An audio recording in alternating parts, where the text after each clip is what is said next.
Oke, baik. Apa kabar ibu-ibu? Baik, Pak. Ya, alhamdulillah sehat juga ya, Bu. Sehat, Pak. Ya.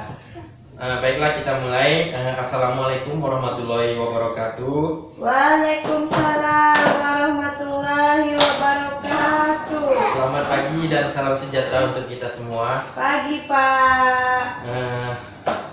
Puji syukur mari kita panjatkan atas kehadiran Allah Subhanahu wa taala, yaitu Tuhan yang Maha Kuasa, yang mana pada pagi yang berbahagia ini kita masih diberikannya kesehatan, kesempatan untuk dapat berhadir dalam pertemuan kali ini.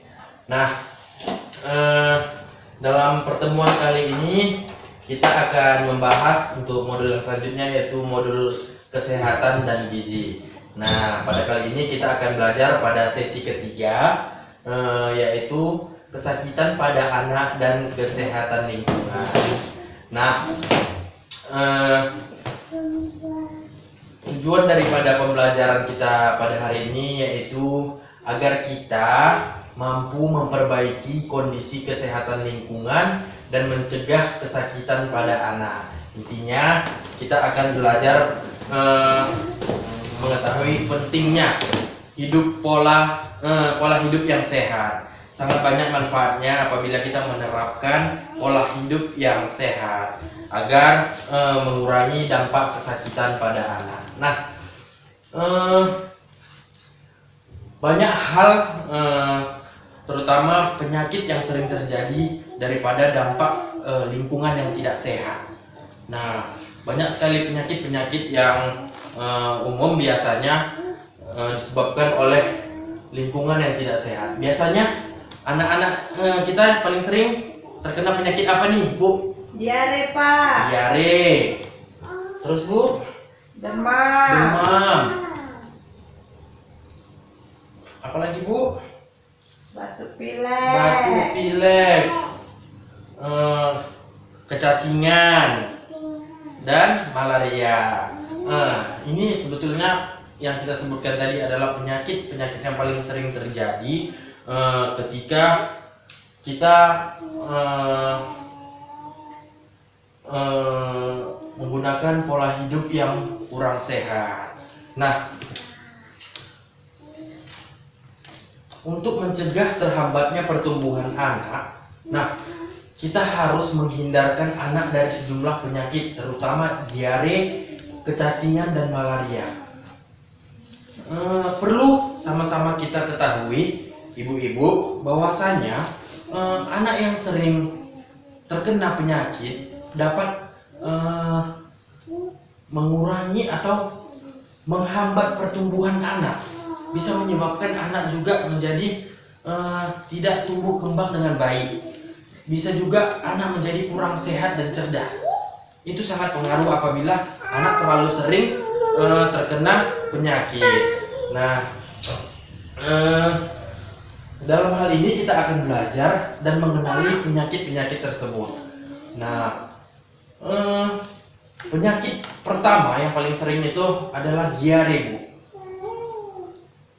Ada yang tahu, Bu, ini penyakit diare ini sebetulnya penyakit apa? Iya, betul, Bu. Bisa jadi mencret. Maaf, cakep ya, Bu. Penyakit diare ini adalah sebetulnya BAB yang encer, Bu, atau bisa jadi BAB-nya itu keluar hanya air. Nah, banyak sekali dampak yang disebabkan oleh diare ini, Bu. Apa-apa saja, bisa jadi anak menjadi lemas, bisa jadi juga si anak akan mengalami rasa sakit yang luar biasa, seperti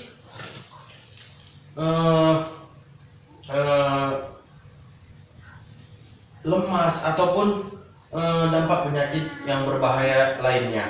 Nah, bagaimana nih cara penanggulangannya? Nah, ada hal-hal yang sederhana harus kita ketahui dalam penanggulangan ketika anak sedang mengalami diare. Yang pertama, jika anak masih menyusui, penanggulangannya adalah terus berikan ASI atau empasi seperti biasa. Nah, lakukan secara terus-menerus agar kondisi anak tetap bisa stabil. Nah, yang kedua, berikan setengah gelas cairan oralit setiap anak ketika sedang BAB. Nah, jika tidak ada oralit, ibu-ibu bisa menggunakan air matang ataupun kuah bening. Nah, kuah sayur yang bening, begitu juga dengan air tajin. Nah, yang ketiga, berikan dia zinc setiap hari selama 10 hari berturut-turut. Yang keempat, jangan beri obat apapun. Nah, jangan berikan obat dalam artian obat yang mengandung bahan-bahan kimia ya, Bu. Seringkali kadang kita nih, apa nih bahasanya ya, saking kan panik, kita langsung beli obat yang sebetulnya bisa memberikan dampak negatif kepada si anak. Nah, selanjutnya tadi penanggulangannya, bila timbul demam, si anak ini kondisinya semakin memburuk, timbul demam ataupun ada darah dalam tinjanya, segera bawa ke fasilitas kesehatan. Nah, itulah tadi penanggulangan yang sederhana dalam menanggulangi diare. Nah, yang kedua, penyakit yang sering terjadi adalah kecacingan. Apa ini kecacingan? Kecacingan adalah gangguan kesehatan akibat adanya cacing parasit pada tubuh anak. Nah, penanggulangannya seperti apa? Nah, dalam penanggulangan pada gangguan kecacingan, yang pertama kita harus hindari kebiasaan buang tinja di tanah, di kebun, ataupun di sawah. Nah, biasakan BAB itu di jamban yang sehat ataupun di kamar mandi yang bersih.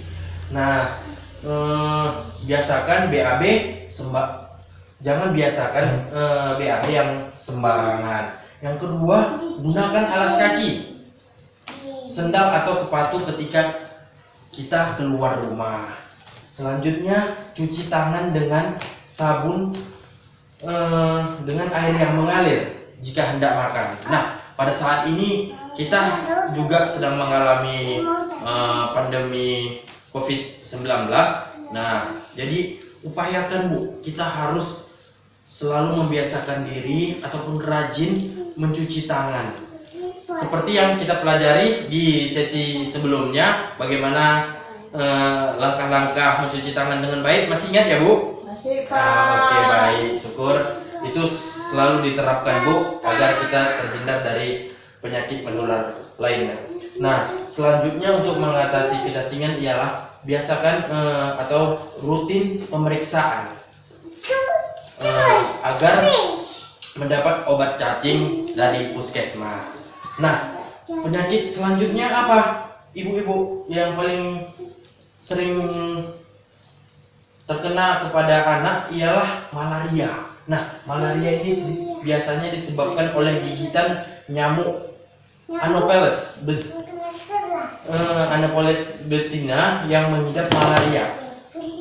Nah, pencegahannya seperti apa? Ini yang paling sering terjadi nih Bu, apalagi di kampung kita ini begitu ini ya, banyak nyamuk, Pak. hutan di sekeliling kita. Nah, jadi cara penanggulangannya kita bisa pakai kelambu di rumah. Yang kedua, ketika kita hendak keluar rumah bisa menggunakan baju atau celana panjang. Yang ketiga, bisa kita menggunakan anti nyamuk di rumah ketika kita hendak tidur. Nah, penyakit yang selanjutnya adalah demam. Demam ini juga merupakan penyakit yang sering terjadi kepada kesakitan anak. Nah, berikut tadi adalah penyakit-penyakit yang terjadi ataupun sering terjadi kepada anak akibat daripada dampak kurang sehatnya lingkungan. Nah, perlu kita sadari Bu, bahwasanya akibat daripada terlampau seringnya kesakitan terjadi kepada anak, gizi kita yang ada di dalam tubuh, juga bisa terganggu. Nah, terganggunya seperti ini Bu. gizi tadi yang seharusnya digunakan untuk pertumbuhan si anak dialihfungsikan untuk mengatasi penyakit-penyakit yang ada di dalam tubuh. Nah, jadi sangat berdampak sekali bila anak terjadi sering mengalami kesakitan, maka dia akan mengalami kekurangan gizi. Nah, mencegah daripada mengobati. Intinya dari pembelajaran ini, Bu, kita harus membiasakan diri menggunakan pola hidup yang sehat, hidup yang bersih, dan begitu juga mengkonsumsi gizi yang seimbang untuk keperluan tubuh. Ada lagi, Bu? Kira-kira sampai di sini yang ingin ditanyakan? Tidak, Pak. Baiklah, kalau tidak ada akan kita tutup. Nah, sebelum saya tutup pembelajaran ini, saya mengharapkan agar kita dapat menerapkan di kehidupan sehari-hari bagaimana kita selalu menjaga kesehatan diri maupun kesehatan lingkungan agar keluarga kita terhindar dari penyakit. Nah, sekali lagi saya ucapkan ribuan terima kasih atas kehadiran ibu-ibu pada pertemuan kita kali ini. Mungkin sampai di sini pertemuan kita. Di lain waktu kita akan berjumpa kembali dengan materi yang berbeda. Baiklah, akan saya tutup. Wabillahi taufiq wal hidayah. Assalamualaikum warahmatullahi wabarakatuh. Waalaikumsalam warahmatullahi wabarakatuh. Selamat pagi dan salam sejahtera untuk kita semua.